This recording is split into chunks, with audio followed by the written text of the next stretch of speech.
I'm here with Mars REIDY, talking about a game that's about stealing my king. Tell us about the game that's about stealing my king. Well, this is a very serious historical simulation about Napoleon's invasion of England. And things haven't gone well for the British. They're attempting to evacuate the king. And Napoleon, his supply situation's dire, so he's got to grab the king or he's in trouble also. So it's a desperate battle. And one of the things I liked about it, I was just saying to Bob, this is, I used to have 28 mil Napoleonics. I got rid of the army because it didn't feel right, but 15 mil seems right.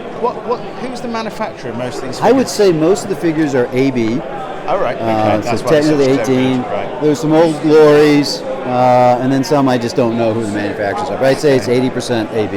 Okay. And the trees look particularly good. Where have they come from? I made those. Oh, right. Yeah, okay. it's just a piece of cardboard with ground foam glue on the top and twigs on the bottom. Okay. Cool. So ships. Ships are from Thoroughbred Miniatures.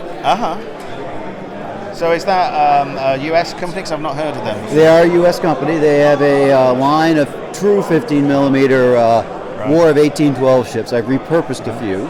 Okay. And there's a Barbary Pipe, the Xebec. And the British have to get the king across the board onto the ships and then fight their way through the French frigates. Okay, and you've got a fantastic Martello tower as well. Yes, that's from Thoroughbred also. And who you make friendship shoot, Mars? I have made them shoot. It looks rather marvellous. How's that done? Is it just T-lights underneath? It's blinking LEDs that we built, so it's not T-lights. They manufacture. We've got about 40 of them. You'll see them in one of our videos coming up. We did a refight at Trafalgar with all 60 ships, and we used them all there. Okay. And how many? It seems like you can accommodate an awful lot of gamers. I mean, back in the UK, we don't have this many people playing. So I had 12 playing yesterday, 6 on the side. Okay. And I can go up to 7. Yeah. Okay. Well, thanks very much, Miles. Thanks. So here we are again with another great game at Historicon, and it's based upon one of my favourite TV shows that no one else has seen in the UK, called Have Good Will Travel. So tell us about it. You're basing it on a board game, and you're using Mr. Brian Ansell's rules, or is it an adapted version? No, it's using Brian Ansell's rules. We love the no-name rules. They are very easy, straightforward to use, great for a skirmish game. Okay. It's based on a board game I had when I was 8 years old. Favorite game where you travel the board, find your outlaw. At that point, we move you over to the stagecoach. There are 3 people in the town that know where your outlaw is, so you get to interact with all of us crazy people. It's a TV show. Yes, and you find your outlaw, bring him in. Once you get your second outlaw, we'll go back to the game board, and those of us that have played this game will finish it out on the exact number, and that's the winner. But it's a very beer and pretzels skirmish fun game. One of the great joys about coming to a US convention is games like this. I mean, you've actually got a wealth of terrain. Is this all homemade, or? Everything is homemade except for a couple of the foreground bell towers and some wagons. But everything else I made by myself, except for the original town 30 years ago at a flea market, and it looks just shabby enough to fit in and just good enough not to be bad. And it just blends in so well, I think. Okay, and the figures look like a mix of different manufacturers going back till when God was a boy, really. Absolutely. Yeah. So, how many conventions do you take this sort of game to, or this actual game? You know, this is the first convention for this particular game. But I do most of them. I've done some really big ones. The Siege of St. Elmo's was in your magazine last time, so I sort of have to live up to what St. Elmo was. And it looks fantastic. My next game I'm going to attempt with this is Indians all over the place we can do stuff with. So I think for me, what I like most about it, as I'm looking at it, is the fact that, like you say, it looks like it should do, rather than having the manufactured things. I mean, your fort is made with logs. You know, it's sticks out of my front yard. I know, but from here, it's a log fort. Yes. That's great. Well, thank you very much for your time. I very appreciate Doug Fisher? Doug Fisher. Right, okay, thank you. So, here we are. We're trying out another game. What are we doing here, sir? All right, so this is Mind Zombie, using the Mind Zombie rule set. All right. And the scenario is First Conflict series, Here We Go Again. Basically, the scenario is that the heroes have crashed, and they are trying to get their bearings, so they see this building off in the distance. So they wandered up there to see what's going on, and they see now it's a sort of a prison structure, so now they have to see what they can find that can be of use. Their objective is to find anything that can be used to communicate or escape. Okay, so Mind Zombie is not a rule system that we see much of over in the UK. Can you tell us a little bit about it as a rule system? We call it the core rules. It's a drop-in rule system, so we're adding more to it. So you can make it more complex. We can also consider it more of a beer and pretzel game, so it's just meant to have fun, not to be too complex or anything like that. So it's meant to really more to have fun with it. Okay, so if people wanted to access these rules from other countries, say in the UK or Europe or something, because they've not heard of them, want to try them out, how would they get hold of them? We have a website. It's ODCW.com. Okay. And then we have the online store, so you can purchase the physical rules, or we have the digital only edition also. And if you purchase the physical rules, it comes with the digital edition, and you register your rules, and that gives you online access and free updates for any updates that come out, and additional content, free content that comes out also. Okay, good. Thank you very much. That's brilliant. Thank you very much. Mr. Rich HASENAUER, we are here with your wonderful world of Costing Me Money. I believe you invented some rule system called Fire and Fury. Yes, I did. Is this what we're playing here? Yeah, this is actually the regimental version of Fire and Fury. Okay. And we have two versions. We have the brigade level and the regimental. And the brigade is in its second edition, and the regimental was an offshoot, a variant of the original rules as well. So, and I believe this is the Battle of CHICKAMAUGA. a portion of the battle, it's southern portion.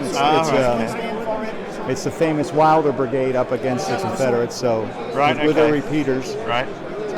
And how is it going? Well, it's a tough fight. I mean, rough terrain. The Confederates don't have that much of an edge, and if you add in Wilder's brigade, it's going to be hell for the Confederates. Yeah, do you think so? As a Confederate player, of course, we always win even though we lose. So you've developed different levels of gameplay. Which one is your favourite? Company, brigade, regimental? Well, it's like anything else in life. There's choices. I mean, there's some things that better. Regimental level, you got the detail of a battle, but you're fighting a smaller portion of the battle. Brigade, you get the broader, bigger overview, so you get more of the grand sweep, the more of the maneuver element of the battle, and I think that's probably any rule system, depending on the scale of the game. So, but a lot of people feel that the regimental level of the Civil War is the true and best level to represent. That's what you read about in history. It's always the individual regiments, like the 20th Maine, and up against the I can't remember the Alabama regiment that were up in Little Round Top. So the Iron Brigade. At Brawner's Farm, those are two. Well, at Brawner's Farm, that's too small an action at the brigade level. But when you fight at the regimental, it's everything you read about. I mean, one of the things we try to do with Fire and Fury is there's a lot of period terms in the charts, and so that when you roll your dice, you read the effect of the combat or the maneuver, you're essentially reading a book. It should unfold if any rule system is correctly done. It should unfold as near historical or at least plausible, and it should feel like you're reading a book. Okay. It's the narrative side of it. Yes, that's something narrative. I think your rules do very well. And myself and my boss Dan are both big fans of your rule book. Well, and rule books in general.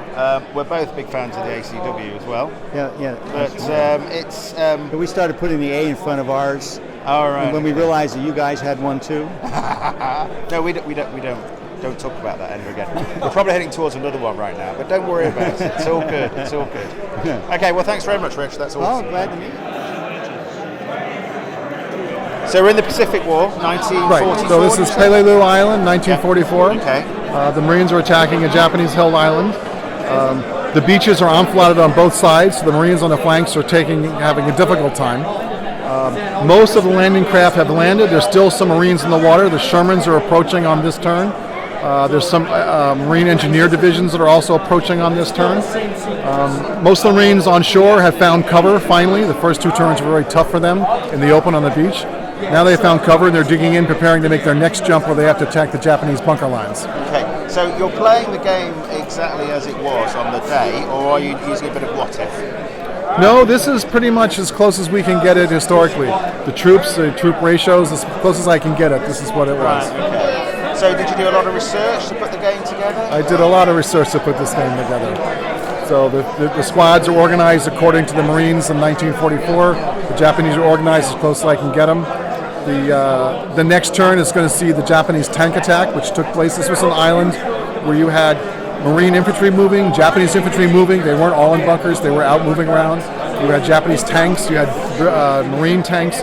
So it had a lot of different things, and that's what attracted me to this battle. Oh, right. So it's not straightforward like Guadalcanal and you're slogging your way ashore. No, it's not like Iwo Jima where you can't even see the Japanese. Japanese units counterattack. Japanese tanks are coming on. Yes. So that's why you can play it from both sides. So we have 5 players on both sides. We have 3 referees. It's working very well.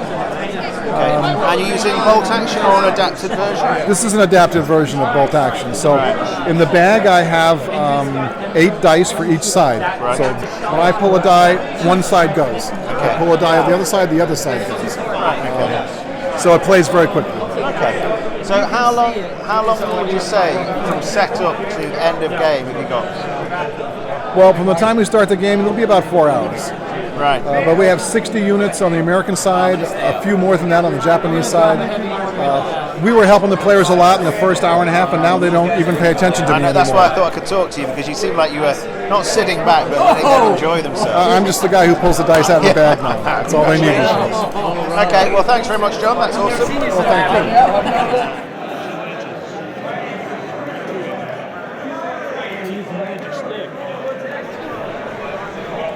So I'm here with John Albrecht at Armies LLC. Well, thank you. Who, of course, being British is marvellous, but on top of that, although he lives in America, he has a unique service where he can do what, John? Tell us. Well, I 3D scan your face, your head, and your neck, and I make you into a character for whatever game system you like to play. Or I can do a look at me kind of model. It's really cool. Okay, so you cater to narcissists. Absolutely, but you yes. also cater to gamers who might want to have a character figure on the table that is them. Why? Why? When I was growing up in the UK, and I was playing Warhammer Fantasy and Judge Dredd and all the old GW stuff, and I read White Dwarf religiously, they've run these competitions. If you win our competition, we'll make a miniature of you. And honestly, I would have killed for this. And now I have the chance to do it for real. Okay. What people want. Earlier we had, I took part in the scanning process. Yes. It seemed remarkably simple. Yes. And yet I'm looking at the results of it now thinking, not only am I fat and ugly, yes, but also it's actually quite marvellous. So, yes. So how does that work? Well, how does it work? The gun shoots a laser at your face. Laser? And yes, it doesn't harm. Yeah, a laser, yes. And it comes back and it turns you into a mathematical equation and then into triangles. It's really quite in-depth, and it's probably beyond my pay scale to understand all of this. So when it goes back into the computer, the program takes those triangles and makes you into a full-on model. And that's exactly how it works. And from there we go into another small program where I can start to edit it. So I take away shoulders, extra clothing, the stuff that you're wearing. Mm-hmm. So I'm just left with your face. You're going to make me naked, John. Absolutely. Turns me on. Ah, right. Okay. So I take away all the extra stuff that you don't need that goes on a model. So I'm just left with your head and your neck. So now I have a pre-made model, which I can show you right now. Okay. So you're having Mr. Very Unhappy Max. Mm-hmm. So Frightfully miffed Max. Yes. Right, so basically what you're showing me now is you've got a whole series of blanks, Yes. as it were, Yes. and you just stick my head on top. Yes. What happens is I've created this model. All right, Okay. And how I've created that? Using I what use system? Sculptress. All right, okay. I'm a super small business, and I couldn't afford $2,000 for a program. No, but how much does that cost? Is it free? Free. Wow. Totally So free. It looks a lot like ZBrush, which I've seen It's used a lot. very similar, which you have to do a lot of work with it. A lot of work. Right, okay. So what we've got here, we've got a basic human figure, Yeah. and I've dressed it, Yeah. and I've edited it. So we've got a leather jacket, we've got bullets on the legs, we've got Okay. boots, Yeah. the straps, the gun, and I'll import your head into the frame. I'll size it down. I'm just going to say, John, that would be the thinnest I've been for years. Yes, I know. I'm very proud of you. Yes, I know. It's quite frightening. So we import that head in.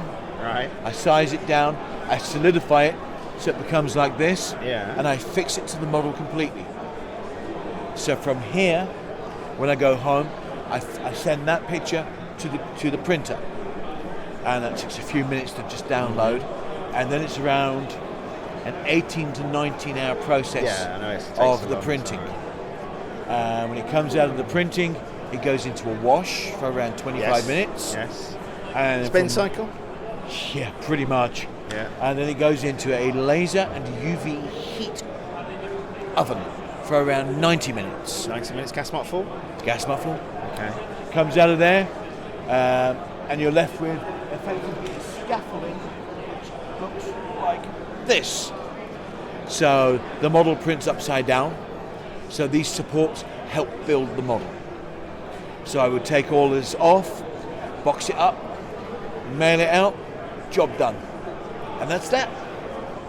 So it's a good long process. It's a good long process. So when it arrives with the scaffolding on. It does. It's my job to clean it off, which It is. which I'm used to, because I've Yes. used 3D printed stuff before. But it looks like a very simple scaffold compared to the ones I've seen. Yes. But the quality of the figure, which I must video soon, Yes. looks really good. And Yes. I think that's what attracted me to it when you told me about it earlier, or was it yesterday? It all fades into one drawing. Yes. So I think it's interesting as a concept. So just tell us a little bit about your 3D printer. What's it called? How much does it cost? It's called a Formlabs 2, and it cost around $3,500. Right. So it's not a cheap bit of kit. No, but it's top end. Oh, absolutely. It prints down to around 0.25 of a micron. Yes, I know at that's high good. resolution. I know that's good. Yes, it is. I've listened. It uses liquid resin. Right. So you've got essentially a bath of liquid resin that the build platform goes into, and then you get what I call the fireworks show, where the lasers and the UV dance around underneath. And I'm guessing that it affects the molecules, and it all joins together. I like the way you're guessing.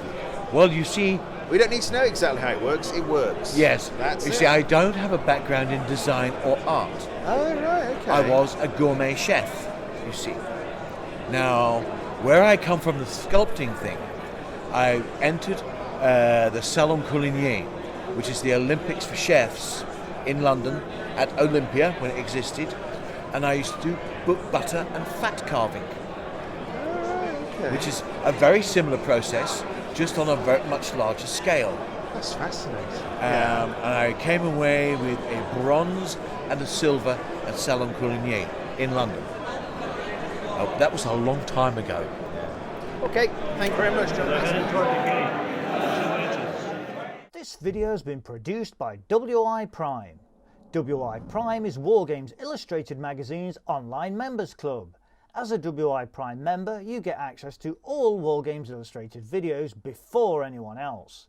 We'll keep you posted on what's new via the Primetime News Bulletin delivered to your inbox every Friday. If you're not a WI Prime member, you're missing out on loads of benefits, including access to the Wargames Illustrated Vault, freebies, discount vouchers, PDFs of the latest magazine, and more. Find out more about WI Prime by following the link.